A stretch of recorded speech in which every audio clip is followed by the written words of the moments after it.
Hello, this is a part-time economist, and today we're going to be starting our book review of Epictetus and his Enchiridion, otherwise known as the Handbook. Now, if you're interested in the Stoic lifestyle, if you're looking at responding to choices, if you're looking to live a more peaceful, tranquil life, this is a video series that you're definitely going to want to pay attention to. So let's start off really quick with basics. So this book here, the whole thing, is pretty thick. This is the Discourses by Epictetus, and he covers a lot of things, how to live, how to implement the Stoic lifestyle, but the Enchiridion is just, it's like a very small handbook. It's the summary, it's the basic gist of how you should live a Stoic lifestyle, and it covers a number of topics. You could break this handbook up into a bunch of different classifications, but I've broken it up into a few sections, and the first section that we're going to talk about today is desire and aversion. So let's jump right into it with a passage from the book. Epictetus says that some things are up to us and others are not. Up to us are opinion, impulse, desire, aversion, and in a word, whatever is in our own action. Not up to us are body, property, reputation, office, and in a word, whatever is not our own action. So right off the bat, Epictetus is saying, look, we live in a world where we can control some things, right? We can control our opinions. We can control how we act to a situation. These are under our control. But there's other things that aren't under our control. We can't control, if we get elected to public office or if we get that raise at work. Okay, so, it sounds pretty intuitive so far. We can understand some things. We can control some things we can't control. Fair enough. The things that are up to us are free, unhindered, and unimpeded, but those that are not up to us are weak, servile, subject to hindrance, and not our own.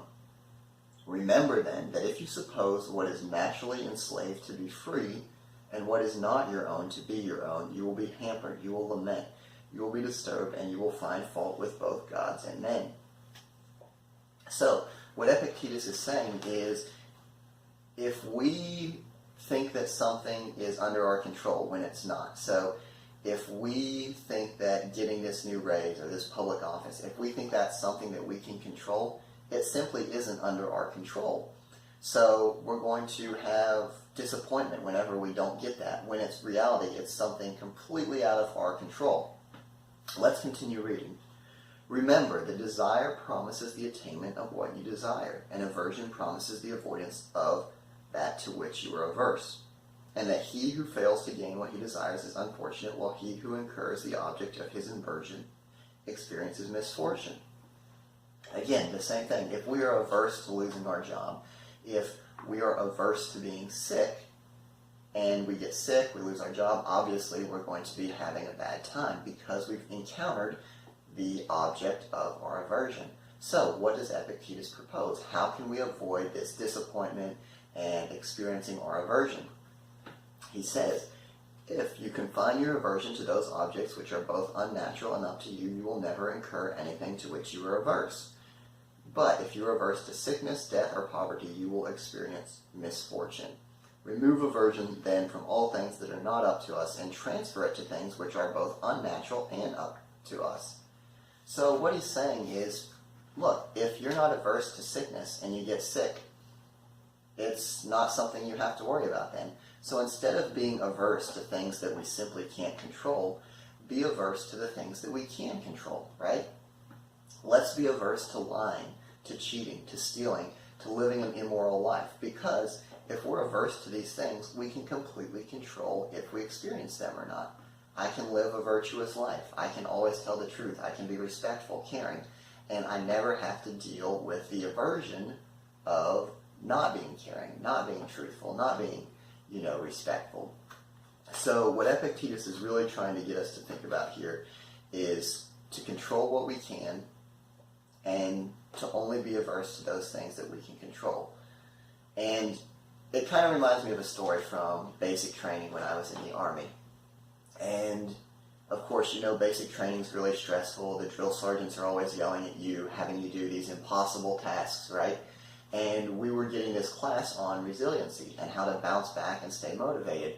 And it's actually one of the, I guess, defining quotes of my life, to be honest. Our instructor told us that we can't always control the situations that we're put into. We can only control how we react to them. And this is something that stuck with me throughout my life, because